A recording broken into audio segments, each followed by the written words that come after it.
Abra a sua Bíblia em Tiago, no capítulo 3.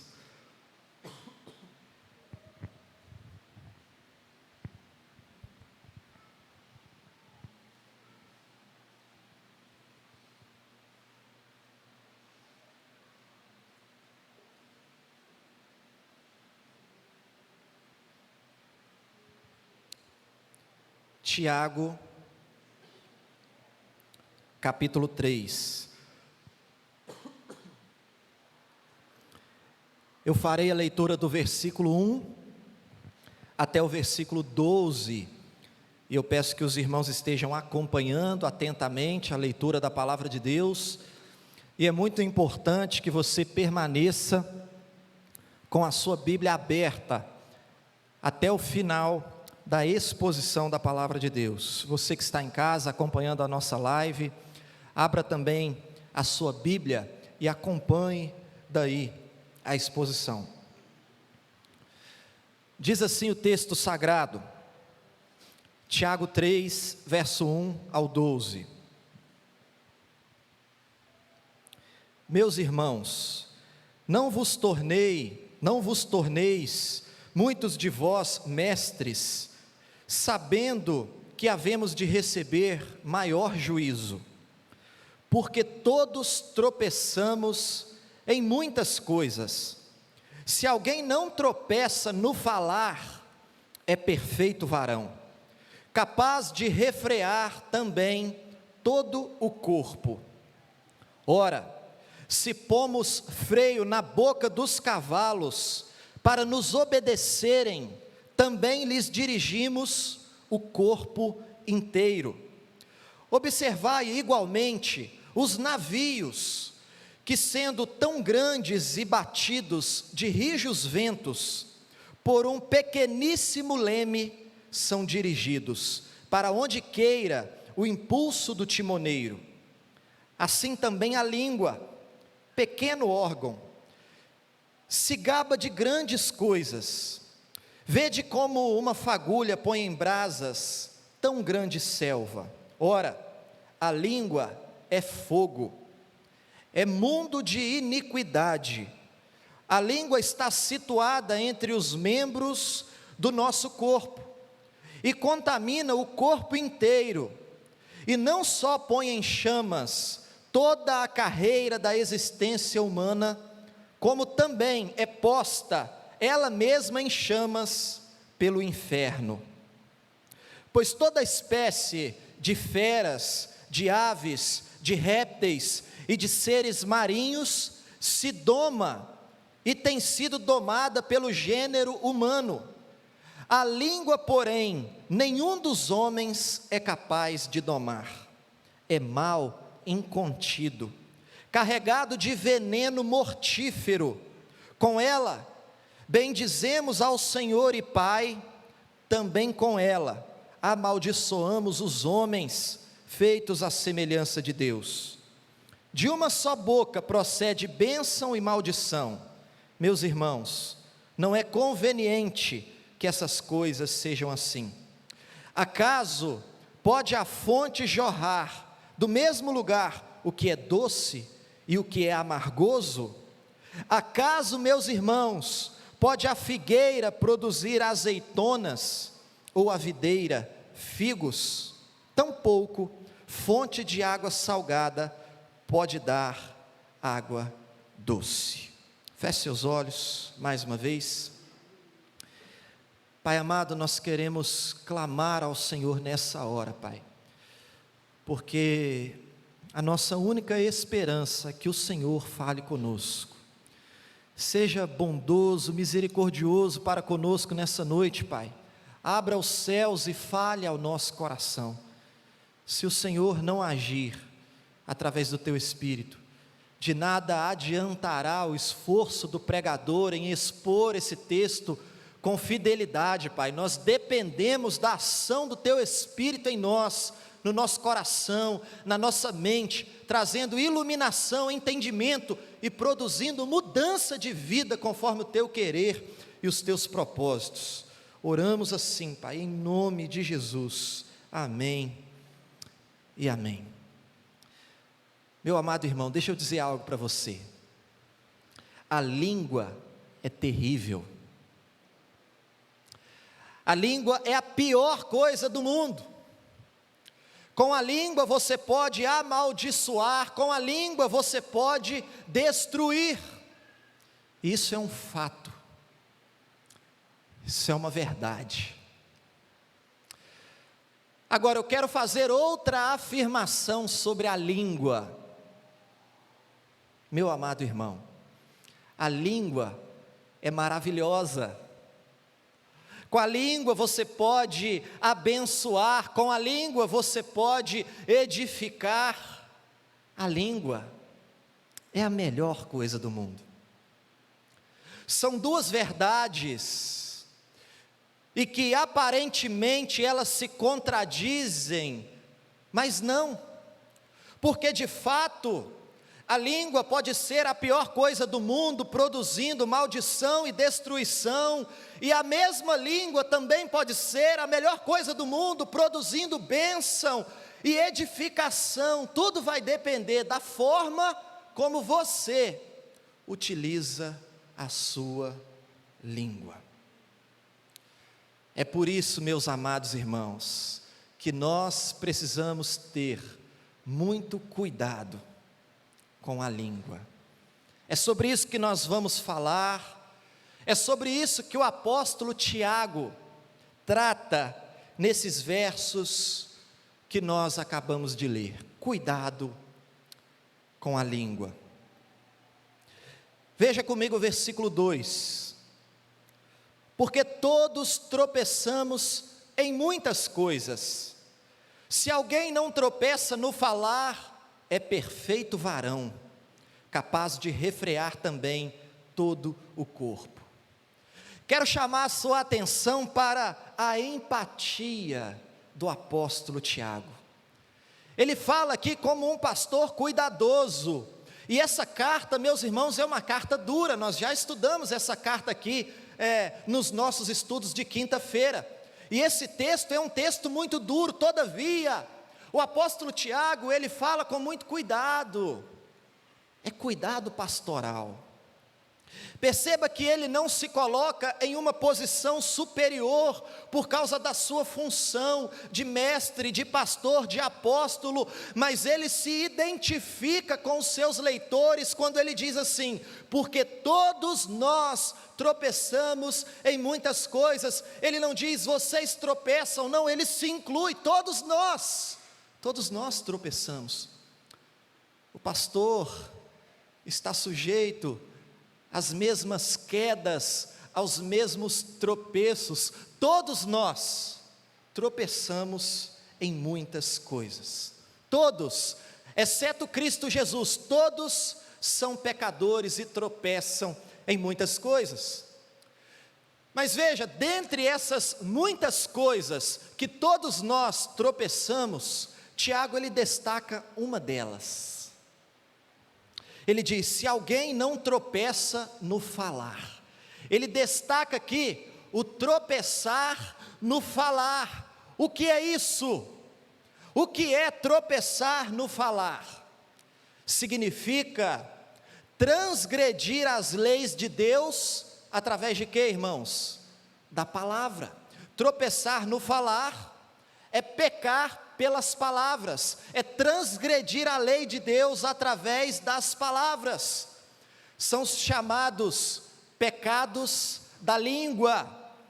E se você observar o Novo Testamento, você vai encontrar uma lista com vários pecados da língua. Nós encontramos no Novo Testamento o falso testemunho, a blasfêmia, a mentira, a conversação torpe, palavras vãs, maledicência, difamação, fofoca, malícia, calúnia, etc, etc. São muitas as faltas que nós podemos cometer através da língua, da palavra. E Tiago diz: se alguém não tropeça no falar, é perfeito varão. Perfeito aqui, meu amado irmão, não é no sentido pleno da glorificação, não é que quem não tem falhas nas palavras, essa pessoa é perfeita, não tem nenhum erro, não é isso. Tiago está falando aqui de maturidade espiritual. Maturidade na santificação, ou seja, aquele que consegue controlar a sua língua e não comete pecados da palavra, essa é uma evidência que esse cristão, ele tem maturidade espiritual. Então o perfeito varão aqui não significa que seja um homem sem pecado, não, todos nós temos pecado, mas significa que é alguém que chegou em uma maturidade espiritual, onde ele fala a verdade em amor, onde ele é cheio de sabedoria no falar, onde ele é capaz de manter o controle e de dominar a sua própria língua. O princípio aqui é que quem tem maturidade espiritual consegue dominar a sua língua. E quem consegue dominar a sua língua, também consegue dominar o corpo inteiro. Não é isso que ele está dizendo aí? Se alguém não tropeça no falar, é perfeito varão, capaz de refrear todo o corpo. O argumento de Tiago é o seguinte: quem consegue o mais difícil é dominar a língua. É ou não é verdade, irmãos? Quem consegue o mais difícil, consegue o mais fácil. Consegue dominar as paixões relacionadas às necessidades do nosso corpo. O mais difícil é dominar a língua. Eu e você sabemos que o domínio, o controle do corpo faz parte do processo de santificação.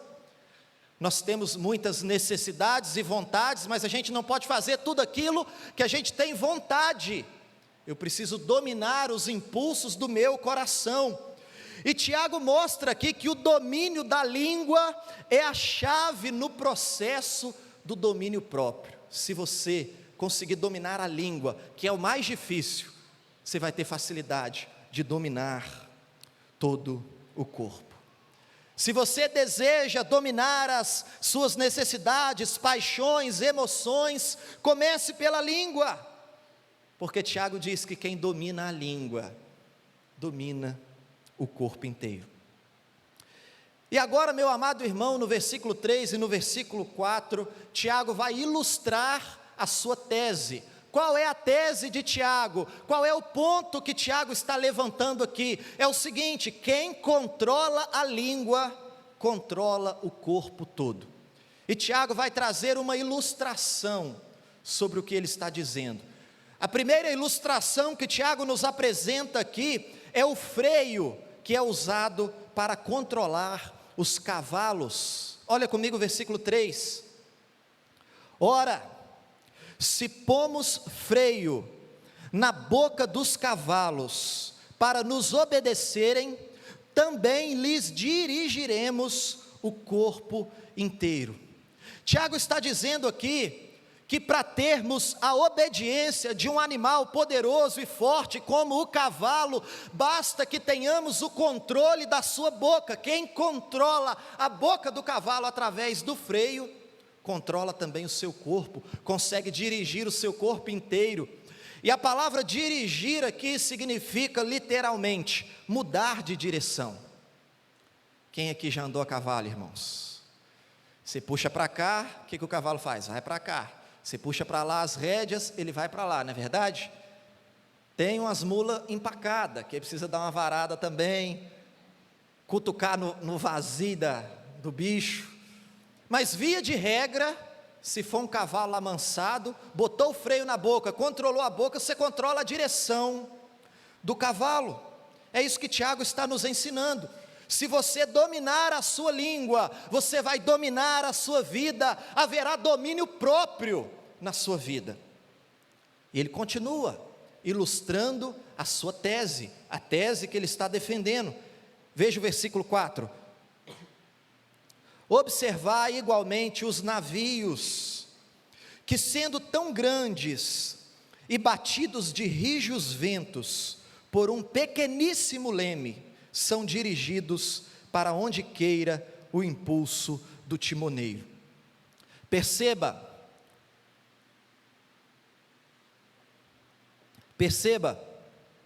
da mesma forma que pequenos freios dominam um animal poderoso como o cavalo, os leitores de Tiago devem observar também esse mesmo princípio no caso dos navios.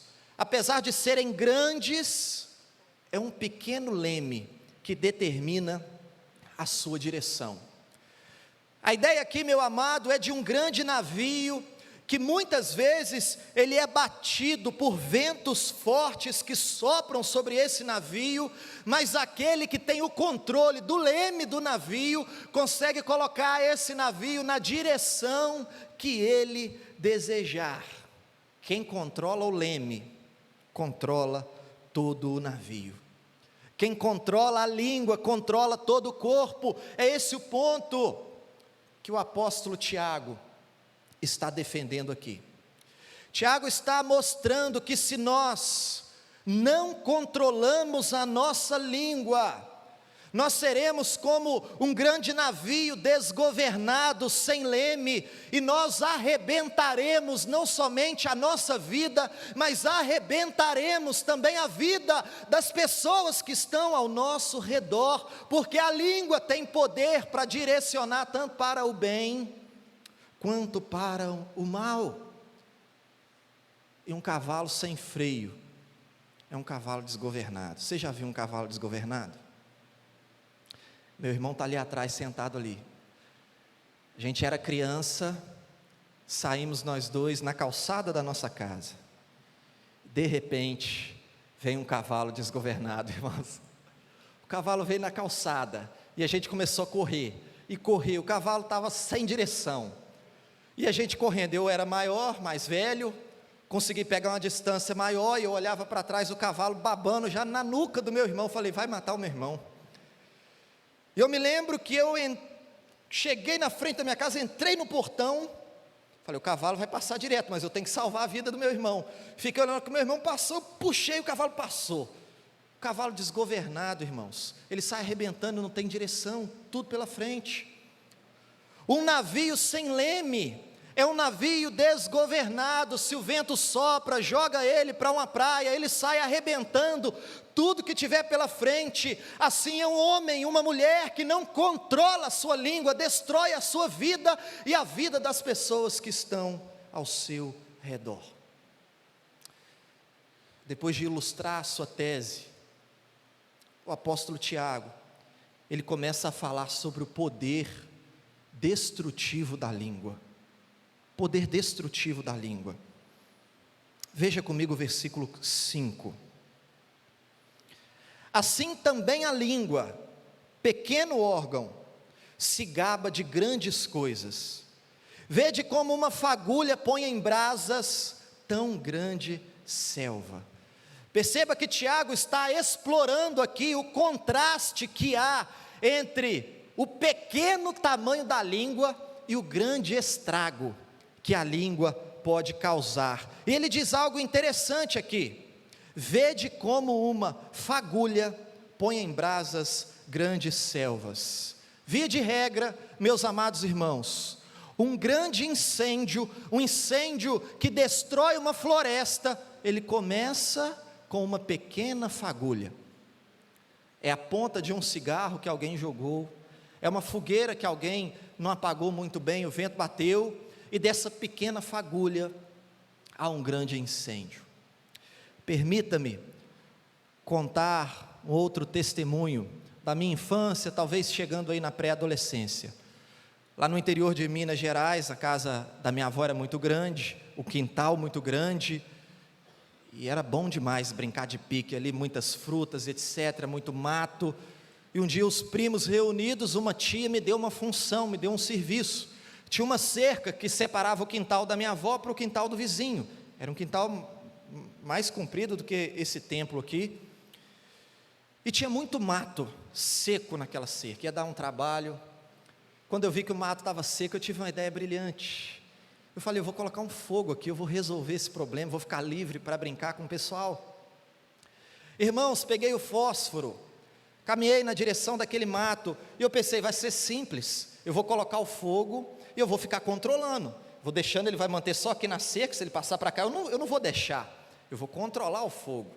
Meus irmãos, essa cena está vívida na minha memória, especialmente depois que eu estudei e meditei nesse texto pela primeira vez. Eu tenho certeza que Deus me permitiu passar por aquela situação para eu entender o que Ele está dizendo aqui sobre os efeitos, sobre o estrago que a língua pode causar. Você já viu o tamanho da chama de um palito de fósforo? É desse tamanhozinho assim.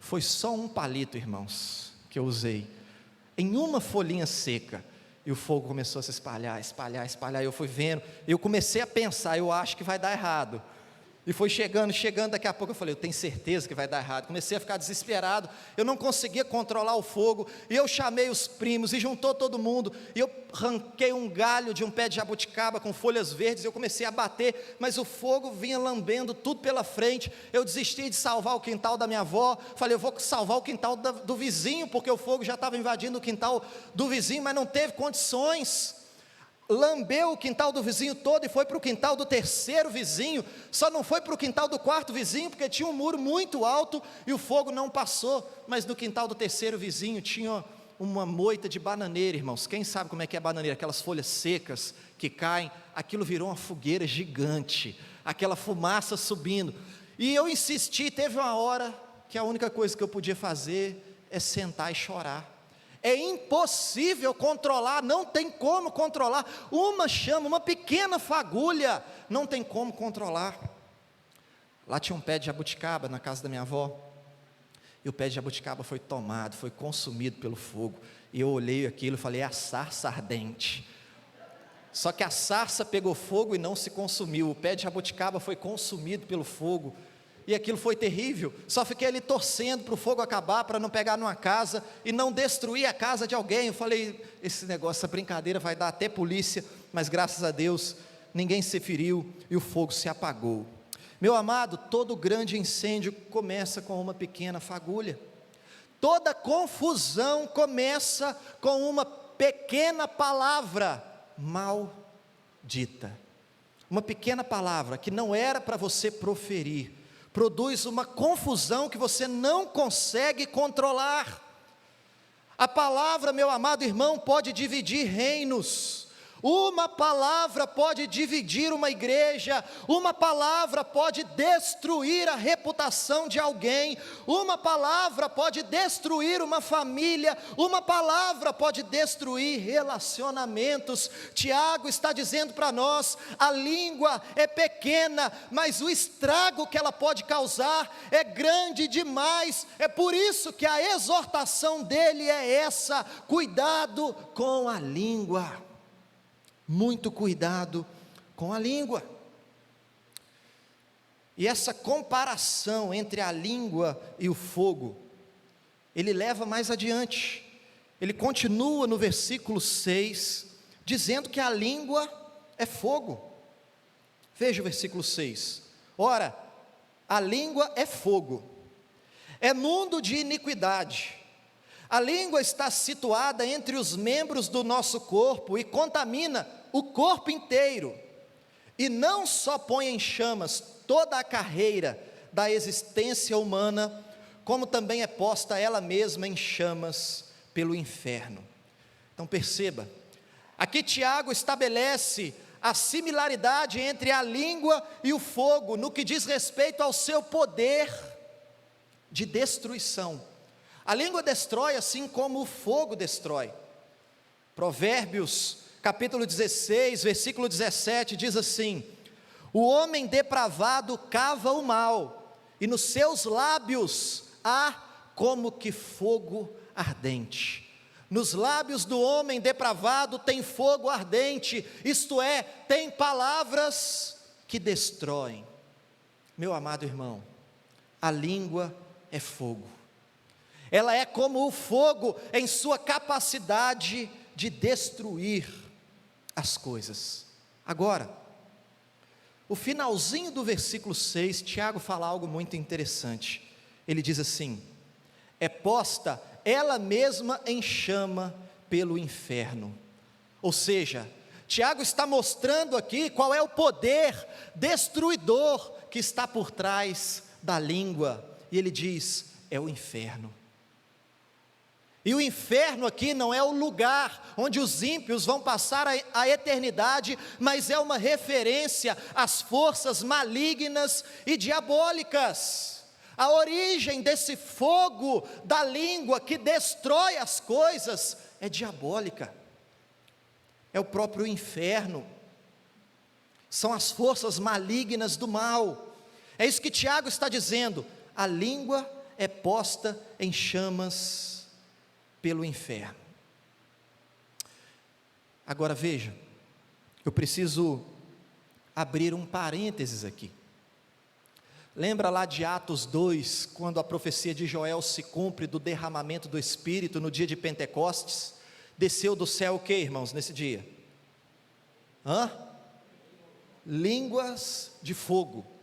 Então veja, quando a língua é posta em chamas pelo Espírito Santo de Deus, aí vai ser diferente. Dela irá proceder poder e graça para edificar, para salvar e para abençoar. Todavia, Tiago está dando ênfase aqui, não no que a língua pode fazer de bom, mas a ênfase de Tiago aqui é no poder destruidor da língua. Por isso nós estamos focando hoje nesse poder destruidor que a língua tem, para que nós possamos ter cuidado, muito cuidado com a língua, porque a língua é incendiada pelo inferno, irmãos, é terrível demais, destrói vidas, destrói reputações, destrói amizades, destrói famílias, divide igrejas.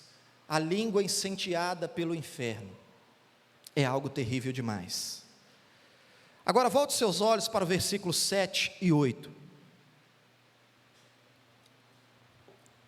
Pois toda espécie de feras, de aves, de répteis e de seres marinhos se doma e tem sido domado pelo gênero humano. A língua, porém, nenhum dos homens é capaz de domar. É mal incontido, carregado de veneno mortífero. Veja, Tiago está dizendo que o homem é capaz de domar, de amansar diversas espécies de animais, todavia a própria língua, muitas vezes, ele não consegue controlar, ele não consegue domar. A língua aqui é comparada a um animal selvagem, a um animal que foge ao controle humano, a um animal indomável. E Tiago diz: é cheio de veneno mortífero. Sabe o que isso significa? Significa que o potencial que a língua tem para matar é semelhante ao potencial de uma víbora peçonhenta. Só que uma víbora mata, literalmente, a língua mata a alma, a reputação, destrói uma família, destrói o nome de alguém. Então a língua é venenosa, trabalha como a serpente, de uma forma sutil, oculta, lenta, mas letal. É essa a ideia. Você já viu alguém fazendo um comentário, e aí a gente vê e fala assim: nossa, vi até o veneno escorrendo no canto da boca da pessoa, que o comentário já sai com veneno. É isso que Tiago está dizendo, e mata.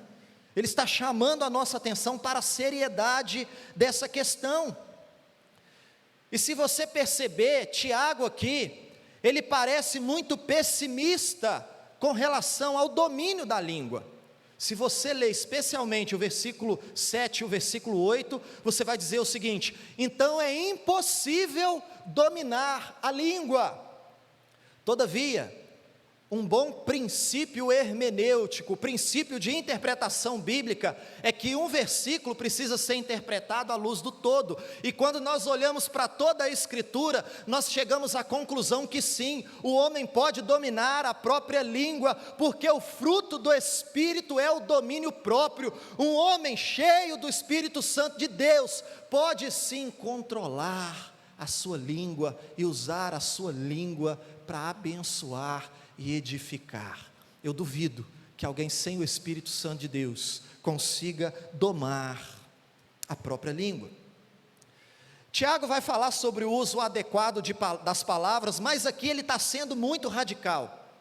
Ele quer destacar o perigo que a língua traz para os crentes e para a igreja em geral. Meu amado irmão, para o crente sincero, é muito difícil dominar a língua.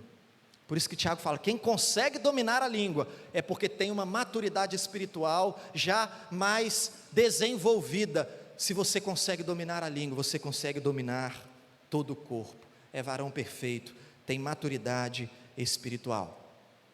Agora perceba, a partir do versículo 9, Tiago ele vai falar da incoerência da língua. Como nós somos incoerentes, muitas vezes, usando a nossa língua. Veja o versículo 9.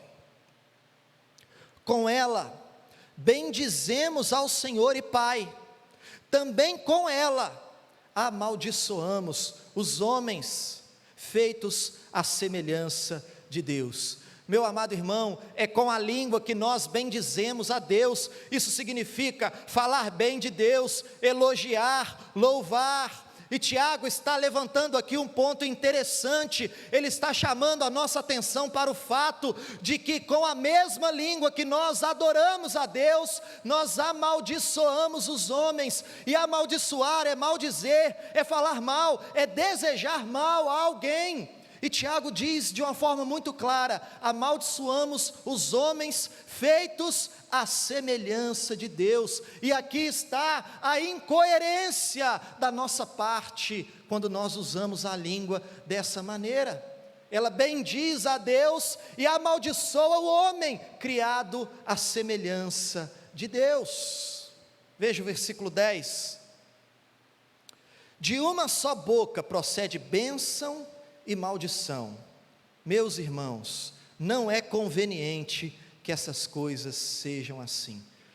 Tiago aqui resume a incoerência da língua. Ele diz: bênção e maldição procedem da mesma boca. Tiago está dizendo o seguinte: olha, palavras de adoração e louvor a Deus são elaboradas pela mesma língua que num outro momento expele palavras que desejam o mal para o seu semelhante, criado à imagem de Cristo Jesus. Palavras de adoração a Deus são elaboradas pela mesma língua que num outro momento vai manchar a reputação de um irmão criado à imagem e semelhança de Deus. A mesma língua que adora a Deus é a língua que profere mentiras, fofocas, calúnias, comentários cheios de veneno, comentários que matam a honra, a reputação das pessoas. Por isso a exortação de Tiago é: meus irmãos, não é conveniente que essas coisas sejam assim. Meu amado, você acha que é conveniente nós estarmos aqui num culto, levantamos as nossas mãos, cantamos a Deus, proferimos palavras de elogio, louvor e adoração, e antes mesmo de chegarmos em casa, com a mesma boca, com a mesma língua, nós proferimos palavras de maldição, calúnia, maldizemos o nosso semelhante? Não é conveniente, irmãos, diz o apóstolo Tiago, que essas coisas sejam assim. Não pode ser desse jeito. Olha o versículo 11. Acaso pode a fonte jorrar do mesmo lugar o que é doce e o que é amargoso? Acaso, meus irmãos, pode a figueira produzir azeitonas ou a videira figos? Tampouco fonte de água salgada pode dar água doce. os leitores de Tiago entenderam o que ele estava dizendo. Meus amados irmãos, Tiago então encerra o capítulo 3, falando sobre sabedoria, porque nós precisamos ter sabedoria, cuidado com a língua, precisamos ter sabedoria para usar a língua. E Tiago fala de 2 tipos de sabedoria, e eu vou falar aqui rapidamente para a gente encerrar. Ele fala da sabedoria terrena, que é a sabedoria mundana, mas ele fala também da sabedoria do céu, que é a sabedoria de Deus. Veja o versículo 13: quem entre vós é sábio e inteligente? Mostre em mansidão de sabedoria, mediante codigno proceder as suas obras. Quem aí é sábio e inteligente? Aí Tiago vai dizer o seguinte: não adianta somente falar que é sábio, tem que evidenciar que você é sábio e inteligente através do codigno proceder, através do seu estilo de vida, através daquilo que você fala.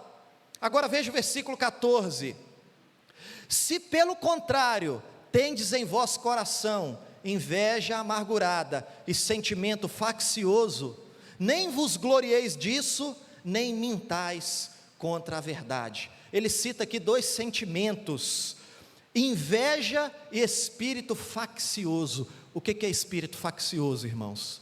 Espírito divisionista, que produz discórdia, divisão, ou seja, são 2 sentimentos que destroem a unidade da igreja. Tiago está dizendo, não se orgulhem disso.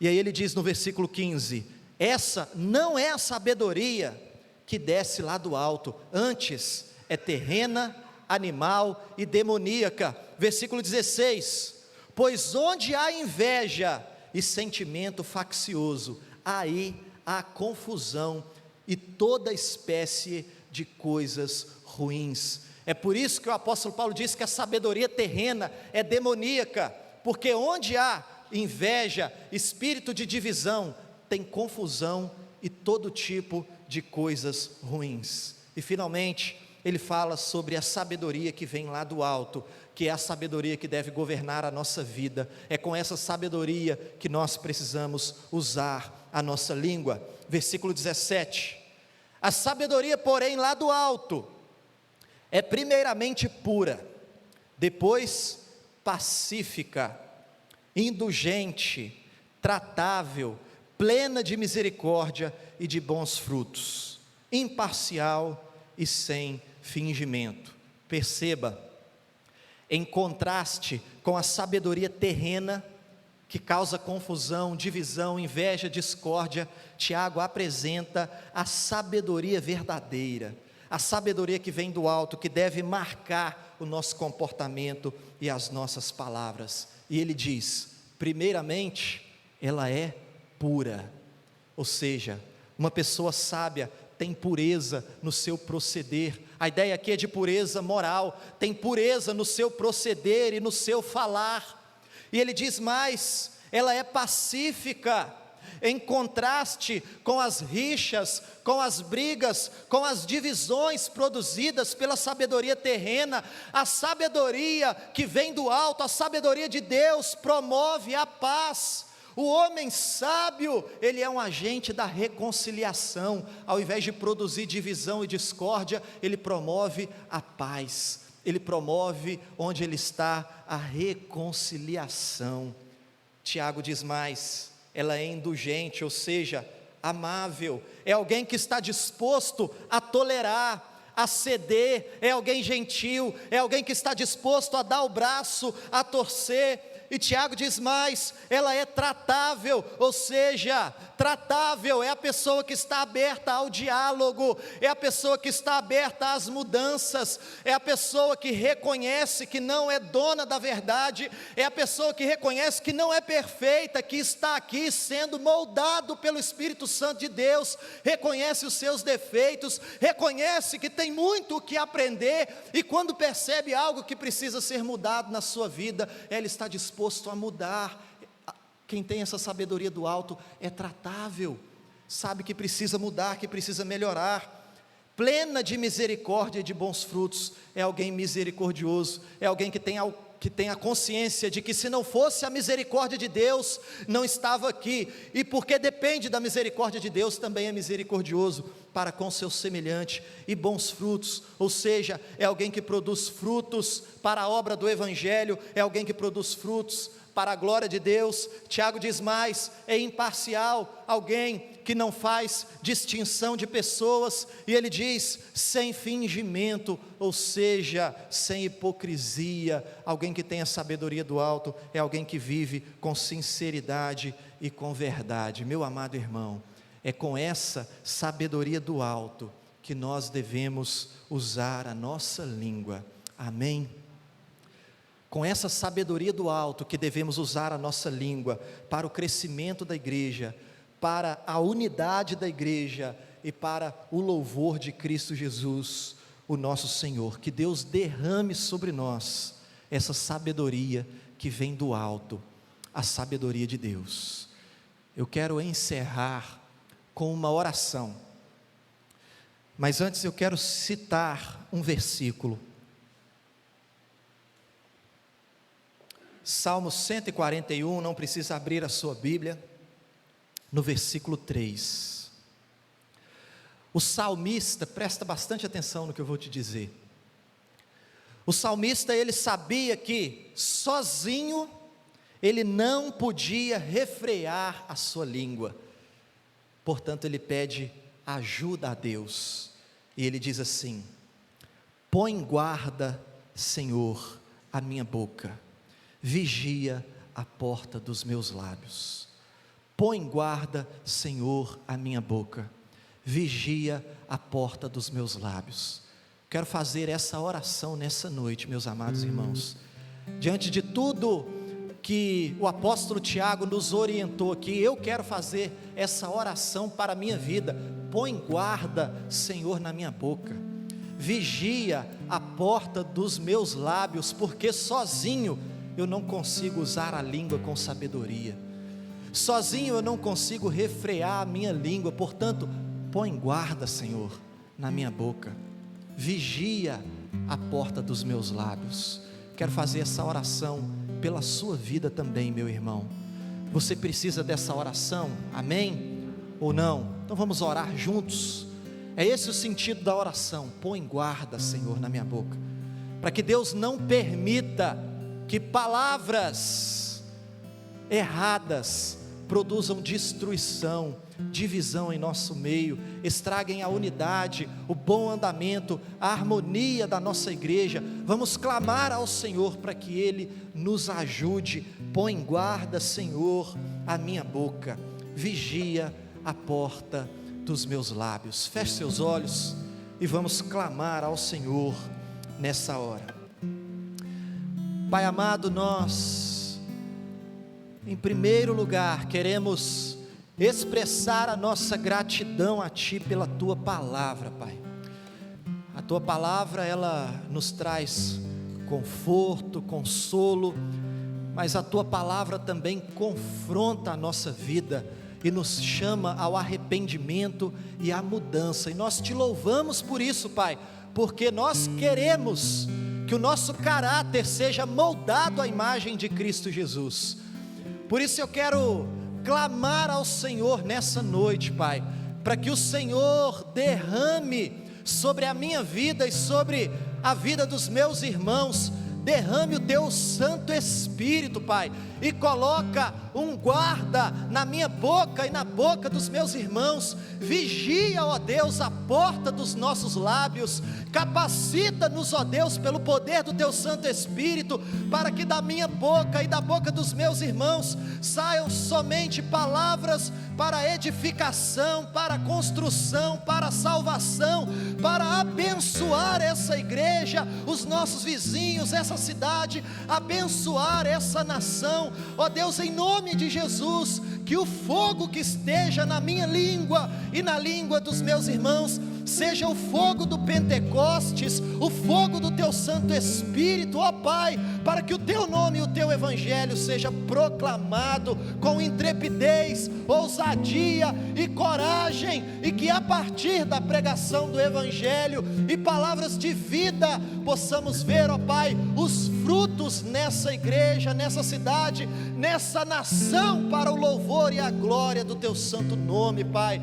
Põe guarda, ó Deus, na minha boca, vigia a porta dos nossos lábios, em nome do Senhor Jesus. Toma-nos, ó Deus, pelo seu Espírito e nos conduza conforme o teu querer. Nós precisamos de ti, Pai. Nós precisamos de ti. Com a força dos nossos braços a gente não consegue caminhar. Tenha misericórdia de nós, Pai, por favor. Ajuda-nos, ó Deus, ajuda-nos. Derrama do céu, Pai.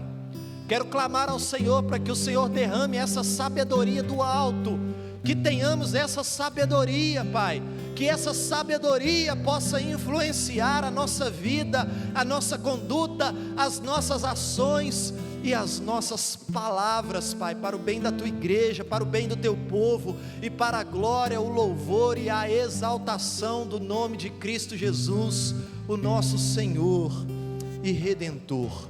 Ajuda-nos, ó Deus, em nome de Jesus.